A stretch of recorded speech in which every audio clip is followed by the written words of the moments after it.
Bem, muito obrigado. Muito obrigado pela oportunidade, querida pastora Jaque. Muito obrigado por poder compartilhar a palavra de Deus com vocês.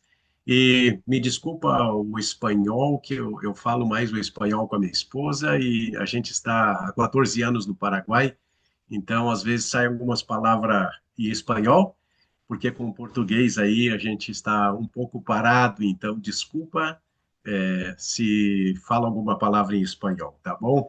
Mas pode levantar a mão e perguntar se não entende. Bom, amadas e amados, é um privilégio poder estar com vocês. Eu venho do Brasil, eu venho de Porto Alegre, da cidade de Alvorada. Nasci e cresci nesta cidade. A minha esposa é paraguaia, de Assunção. A gente se casou no ano 91, 92, no ano 92, e depois nós viemos para o Brasil e ficamos 20 anos em Curitiba, trabalhando em Curitiba. E depois regressamos para o Paraguai para estudar um pouco mais de teologia. Eu fiz primeiro bacharel, depois eu fiz licenciatura, e aí a minha esposa já estava então comigo quando eu fiz licenciatura lá no Paraguai, em Assunção. Depois regressamos para o Brasil, eu fiz um doutorado em aconselhamento familiar, também em Londrina, perto de Curitiba. E aí estamos há 34 anos no ministério de casados e Deus tem nos surpreendido a cada ano. E as perseguições, as provas, as lutas, as calúnias, a difamação, isso a gente sempre teve nas nossas vidas e eu animo a vocês, no nome de Jesus, seguir em frente, não desanimar. Nós também estamos passando por uma prova grande, mas Deus tem nos sustentado e Deus tem sido glorificado por meio das nossas vidas e por meio deste deserto que é maravilhoso com o Senhor, né? E benditas e bem abençoadas são as crises que nós passamos também, porque nos ajuda e nos fortalece. Bom, amadas e amados, nós não temos filha, minha esposa e eu perdemos um bebê depois de 10 anos a gente estava esperando. Ela ficou grávida, não sabia, fez um transplante nos dentes e o médico não sabia e deu anestesia, e por meio da anestesia, então, ela teve sangramento, perdeu o bebê e depois disso nunca mais engravidou. Mas, como disse a palavra de Deus, nós temos filhos espirituais, filhos do coração, e isso para nós é a maior alegria, cuidar dos filhos dos outros e de também poder ter filhos espirituais, né? Que a gente tem muitos filhos espirituais durante todo esse tempo de ministério. Deus tem nos dado uma família realmente. E também entendemos que a minha esposa perdeu esse bebê e porque muitos dizem, pois é, pastor, tu não tem filho, tu não sabe. Então, Deus permitiu isso porque nós tivemos sim um filho. E também, enquanto perder um filho, o sentimento e a dor que uma mãe sente, um pai sente quando perde um filho, Deus também nos deu esse privilégio de poder passar por isso, né? Eu digo privilégio porque todas as coisas cooperam para o bem daqueles que amam a Deus. Então, amadas e amados, eu gostaria de falar para vocês hoje, trazendo a palavra de Deus, porque eu gosto muito de pregar a palavra e viver a palavra. Quando eu estava no seminário, no Paraguai, eu fui para o Paraguai, fiquei 4 anos lá, e a minha família, eu venho de uma família disfuncional, eu venho de uma família onde o pai era alcoólatra, e a gente éramos nove irmãos, 9 filhos, né? É, e aí ficou somente 7. Mas depois, mais tarde, eu entendi o porquê a mãe perdeu 2 bebês, porque o pai agredia muito a mãe, batia muito na mãe, e com essas brigas e violência do pai, quando ele chegava bêbado, alcoolizado em casa, então depois, mais tarde, eu entendi que os bebês que a mãe perdeu foram por agressões, né? E foi muito duro, muito difícil a gente crescendo nesse lar onde o pai chegava de madrugada bêbado e nós muitas vezes não tínhamos o que comer. Nascemos na beirada de um arroio e ali a gente tinha que tirar, pegar o peixinho para comer. A mãe me mandava buscar pão nas casas, pedir pão na rua e foi muito triste, né? Muito triste porque meu pai era viciado também em cartas. Ele era músico, então ele tocava nas boates, nos bares, e com tudo isso, ele foi cada vez mais se tornando viciado. Aos 18 anos, meu pai já era dependente do álcool, né? Então, o que que acontece quando um pai é drogado? Os filhos, nós crescemos nesse ambiente. A gente era religioso, porque o pai era católico, não praticante, a mãe também. A mãe queria buscar Jesus, mas o pai não permitia, porque o pai dizia que ela ia para a igreja para ficar com os pastores. O meu pai era muito ciumento e a mãe teve sempre esse desejo de buscar a Deus. Mas a gente não teve essa oportunidade, quando criança, de conhecer a Deus, né? Então o pai batia na mãe, batia em nós, brigava, nós tinha que sair de casa, ia para a casa dos avós, e assim foi durante muitos e muitos anos, né? E como é que a gente, como criança, o que que nós vamos aprender de um pai? O pai era cabeleireiro, barbeiro, o pai era relojoeiro, músico, pintor. O meu pai tinha muitos talentos. Então eu louvo a Deus porque eu aprendi muito com meu pai, assim como meus irmãos. Eu tirei o que era bom do meu pai. Mas quando pequeno, o pai mandava a gente fazer e preparar, vocês conhecem, preparar o cigarro, que era justamente o cigarro de palha, que tinha que cortar o fumo e preparar o palheiro, né, com a palha, e então o fumo em corda, e ali a gente tinha que preparar isso para o pai, preparar a caipirinha para o pai. Quando o pai comprava cerveja, a gente pedia, pai, deixa nós tomar a espuma, né? Então, a gente começou a entrar, eu, os meus irmãos, as minhas irmãs, a mãe começava a tomar cerveja com o pai, e bebia com o pai para diminuir a quantidade de álcool que o pai tinha que tomar. Mas com isso a mãe também começou a entrar neste vício e começou a beber. O meu irmão começou a provar cocaína, a maconha, o meu pai também, eu vi ele fumando maconha. Então, nós tivemos uma infância realmente que doía muito e nós crescemos nesse ambiente de um pai drogado. A mãe tinha que se prostituir muitas vezes para trazer comida para casa. Uma vez a minha mãe estava descendo de um caminhão e se ajeitando, se arrumando a roupa do seu corpo. Aquilo ali eu já pressenti que a mãe estava com esse homem do caminhão, e foi muito duro para mim, foi muito duro para nós, em ver a mãe ter que se prostituir para isso.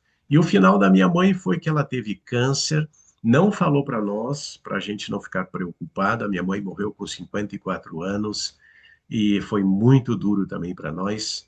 O meu pai durou até os 82 anos dele. Mas eu quero contar para vocês de que Atos 16:31, quando eu estava no seminário, eu encontrei esta palavra tão maravilhosa, Atos 16:31, que disse: crê no Senhor Jesus Cristo e serás salvo tu e a tua casa.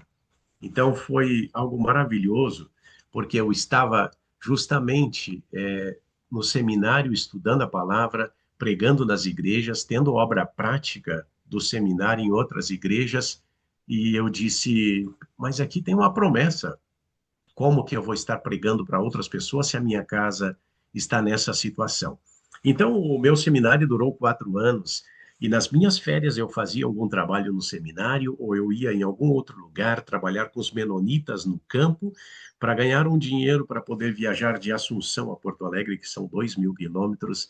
Eu ia até lá com esta palavra no coração, onde disse: crê no Senhor Jesus Cristo e será salvo tu e a tua casa. E com essa palavra, em Atos 1:8 disse: recebereis poder quando quando veio o Espírito Santo sobre vocês, e sereis as minhas testemunhas em Jerusalém, Judeia, Samaria e até os confins da terra. Esta palavra se tornou tão viva na minha vida e se tornou real na minha casa. Então eu comecei a pregar esta palavra na minha casa, falar de Jesus, que o Senhor tinha poder, que o Senhor podia transformar as vidas, assim como transformou a minha vida. Então, talvez vocês se perguntam quando que eu conheci Jesus, se eu estava num lar de drogas, num lar de prostituição. Minhas irmãs se prostituíam, a minha mãe se prostituía, as minhas tias eram prostitutas. E então aos 14 anos, eu conheci, ou seja, estive numa creche onde ali nessa creche luterana, nós todos, os nossos irmãos, eles cresceram nesta creche e, e ali eles falavam de Jesus, eram luteranos, falavam de Jesus, e aquilo foi entrando no meu coração, mas não sabia o que era conversão, entregar sua vida para Jesus. E, como eu disse, aos 14 anos tinha que sair da creche e o diretor me convidou para trabalhar nesta creche aos 14 anos. Então comecei a trabalhar nesta creche e fui fazer um curso no Paraná, numa creche dos Menonitas. E então, Menonitas são aqueles igual Batista, eles vêm também dos Batista, da linha Batista, muito parecido com os Batistas, né? Os Menonitas. Menon Simons é o fundador. Então, ali, quando eu estive no Paraná fazendo um curso para trabalhar com as crianças, teve o Carlos Rix, um homem que veio até mim e disse: Miguel, tu já entregou a tua vida para Jesus? E eu disse: o que que é isso? Como é que é, né? Então, aí nesta creche, eu entreguei a minha vida para Jesus e depois o diretor desta creche me convidou para trabalhar, para voltar ali e ficar.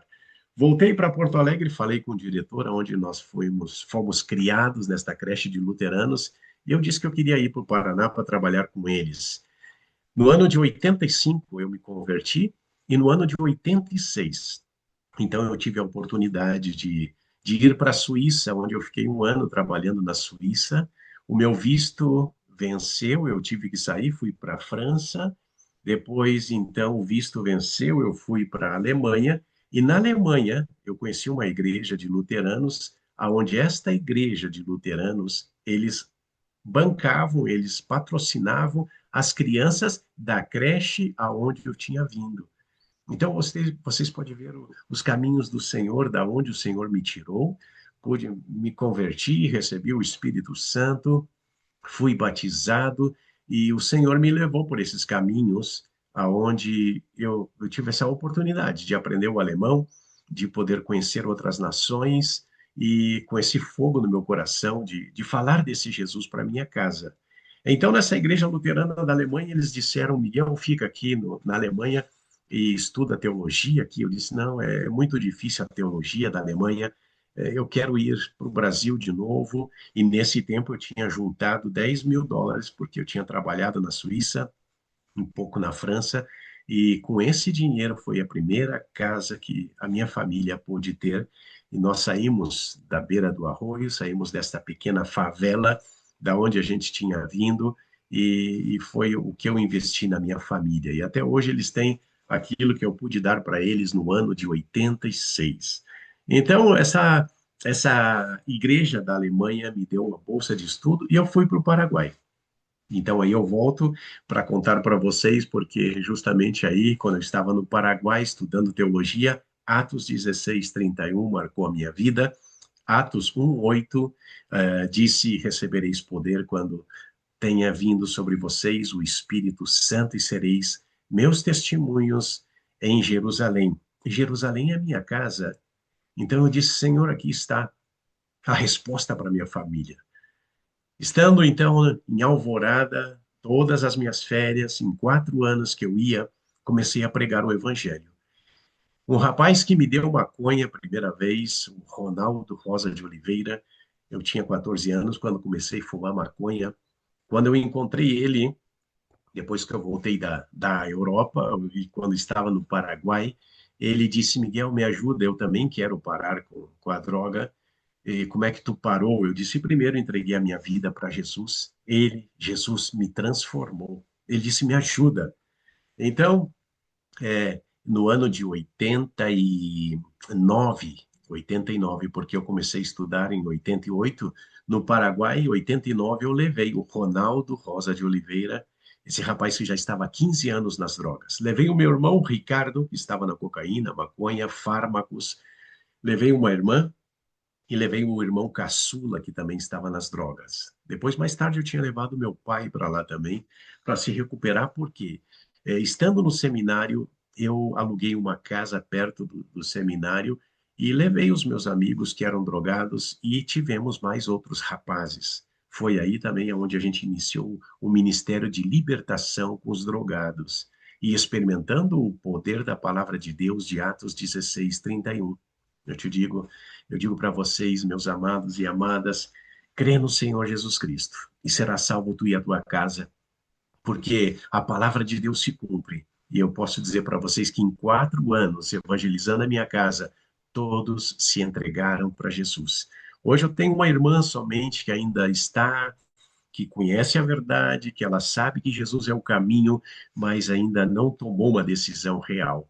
Então, é um privilégio de poder compartilhar essa palavra para vocês, dizendo que Deus tem esse poder de transformar famílias. O Salmo 127, versículo 1, disse: Se o Senhor não edificar a casa, em vão trabalhos que edificam. Crê no Senhor Jesus Cristo.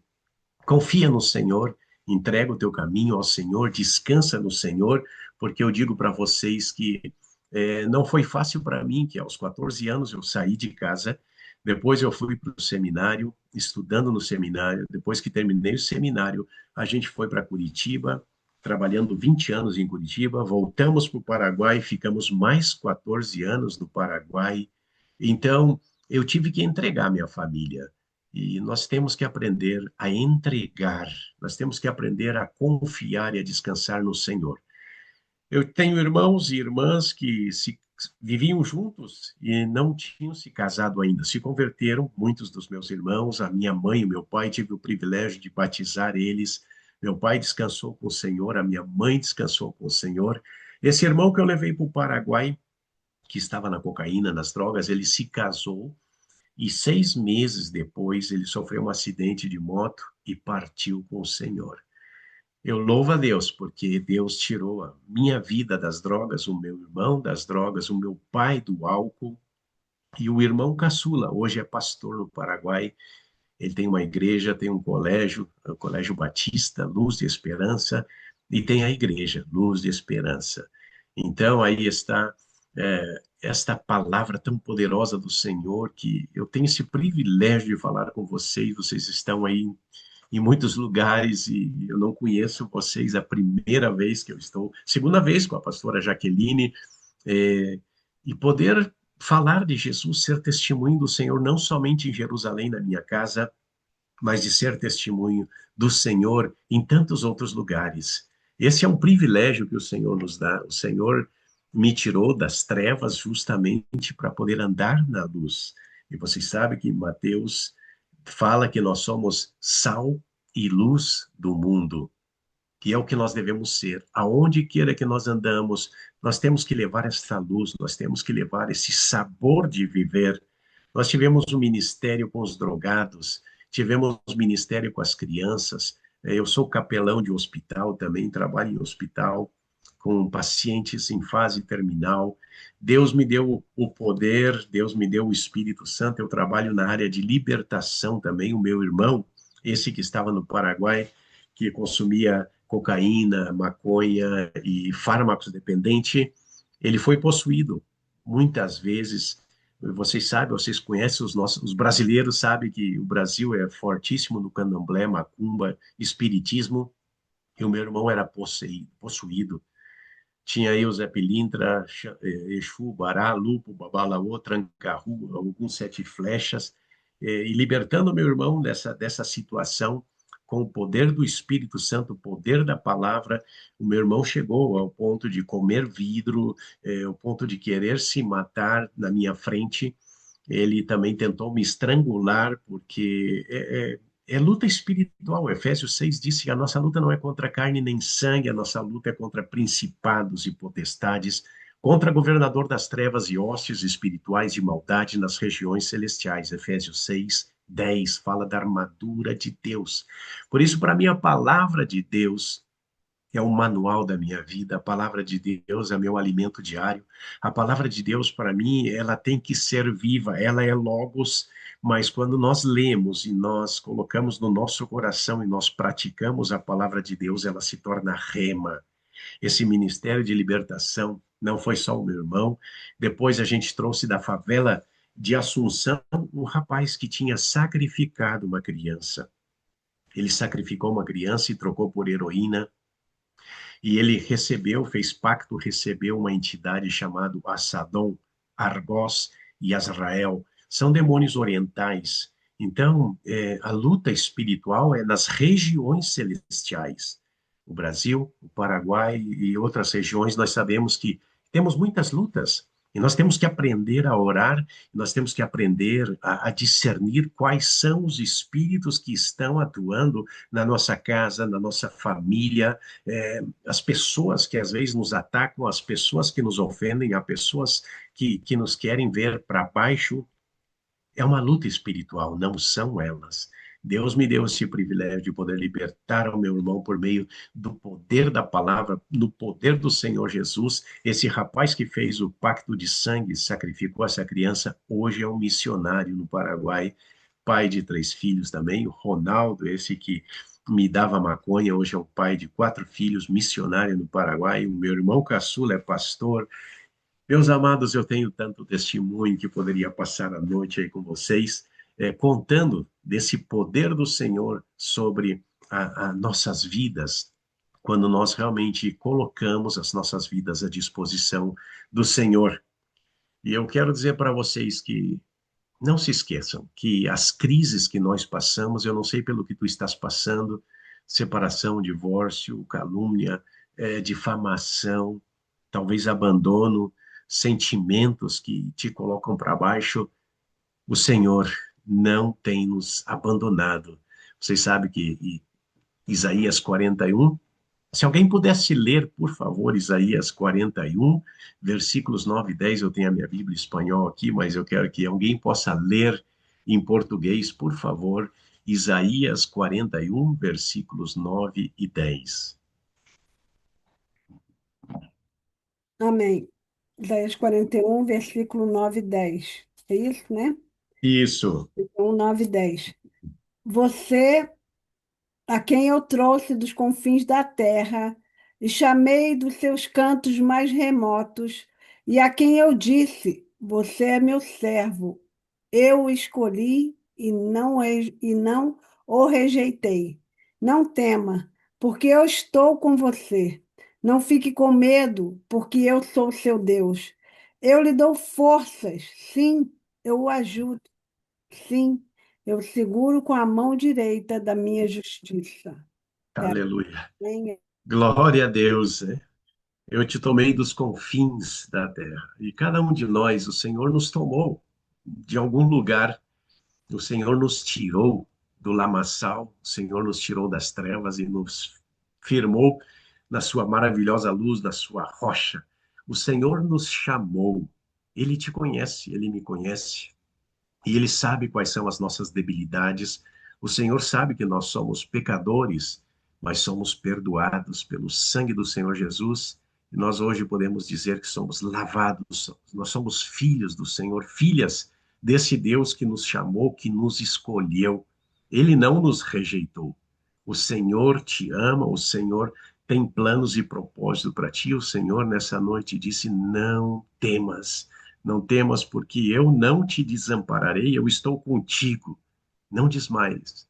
Às vezes a gente quer jogar a toalha, chutar o balde, como se diz, né? Nós também passamos por isso muitas vezes no ministério, e hoje nós estamos aqui confiados de que o Senhor está conosco, nos trouxe aqui nos Estados Unidos com um plano, com um propósito, e nós estamos abertos para que o Senhor tem para nós, porque eu sou o teu Deus que te esforço.